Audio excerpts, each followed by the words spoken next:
News 24 తెలుగుకి స్వాగతం. వార్తలోని ముఖ్యాంశాలు చూద్దాం.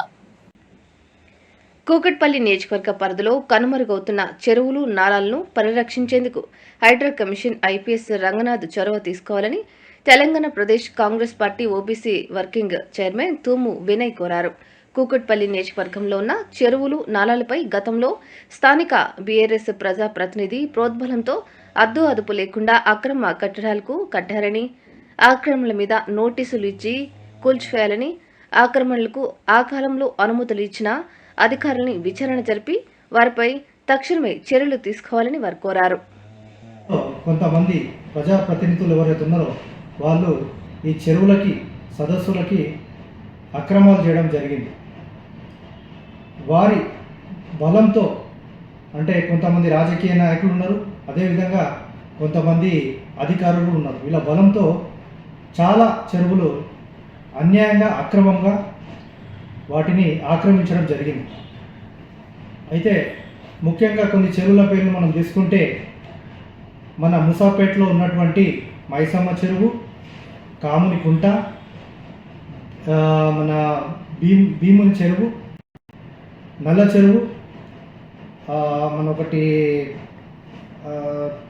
సున్నం చెరువు, అదేవిధంగా కొన్ని కుంటలు కూడా ఉన్నాయి. మన కైత్లాపూర్ కుంట, అదేవిధంగా మన కాజా కుంట, ఇలా కొన్ని కుకుట్పల్లికి సంబంధించిన చెరువులు అక్రమంగా అన్యాయంగా వాటిని ఆక్రమించడం జరిగింది. అదే మనము నాలాలకు వస్తే కూడా మన బాల్నగర్లో ఉన్నటువంటి నాలా ఏదైతే ఉందో అది 150 ఫీట్లో ఉన్న నాలను కూడా 40 ఫీట్లు ప్రస్తుతం దాన్ని 40 ఫీట్లు చేయడం జరిగింది. అంటే అంత ఘోరంగా అంత అక్రమంగా వీటిని ఆక్రమించడం జరిగింది. మన బోయిన్పల్లి సైడ్ వస్తే కూడా బోయిన్పల్లిలో నాలాలు కావచ్చు, చెరువులు కూడా అవి కూడా వీళ్ళు ఆక్రమించడం జరిగింది. ఇవన్నిటికీ మనం తీసుకుంటే దీని ద్వారా మన ఎన్వైరన్మెంట్ కావచ్చు, మన ప్రజలకు ఇబ్బందులు కావచ్చు చాలా పెరిగినాయి. ముఖ్యంగా ముసాపేటలో తీసుకుంటే ఇక్కడ ఎంతోమంది బోర్లు వేయడం జరిగింది. కానీ మనము 1000 ఫీట్లు కిందికి పోతే తప్ప మంచినీరు వచ్చే అవకాశం లేదు. అదేవిధంగా ఇక్కడ మనం ఎండాకాలం చూస్తున్నాం, వేడిగాలు వీస్తుంటాయి. అదే మన చెరువులు నాలాలుంటే మంచి చల్లని గాలితోటి మన వేడి కూడా తగ్గే అవకాశం ఉంది. మన హైదరాబాద్ మొత్తం కూడా ఎండాకాలంలో ఈ వేడి సెగలతోటి మనం భరించలేకపోతున్నాం.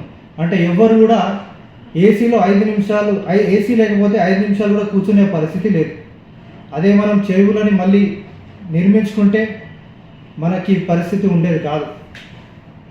అదేవిధంగా గంగపుత్రులు ఎవరైతే ఉన్నారో వాళ్ళు కూడా చాలామంది చెరువులో దొరికినటువంటి చేపలతోటి వాళ్ళు జీవనం సాగించేవారు. కానీ ఇప్పుడు ఆ పరిస్థితి లేదు. వాళ్ళకు కూడా ఈ వృత్తిని వదిలే అవకాశం వచ్చింది. ఇప్పుడు మనము మన ముసాపేట్కి వస్తే ఏదైతే మైసమ్మ చెరువు ఉందో అది 149 ఎకరాలు ఉన్నటువంటి చెరువు ప్రస్తుతానికి 84 ఎకరాలుగా మారిపోయింది. అదే కాకుండా దాంట్లో కలుషిత నీరు కలిసి అది వాడకుండా కంపు కొడుతున్నది. ఇదే కాకుండా రంగనాథ చెరువు ఏదైతే ఉందో దాన్ని సుందరీకరణ అని పేరు చెప్పి దాన్ని కూడా అక్రమంగా కబ్జా చేయడం జరిగింది. కాముని చెరువు అనేటోళ్ళు చెరువు కూడా ఇప్పుడు ఏమైపోయిందంటే కుంటలాగా మారిపోయింది. ఇదే విధంగా కొన్ని చెరువులలో ఇక్కడ చాలామంది స్థానికులు ఎవరైతే ఉన్నారో వీళ్ళందరూ కూడా చెరువులో పోయి వాటర్ తాగే పరిస్థితి ఉండేది ఒక టైంలో.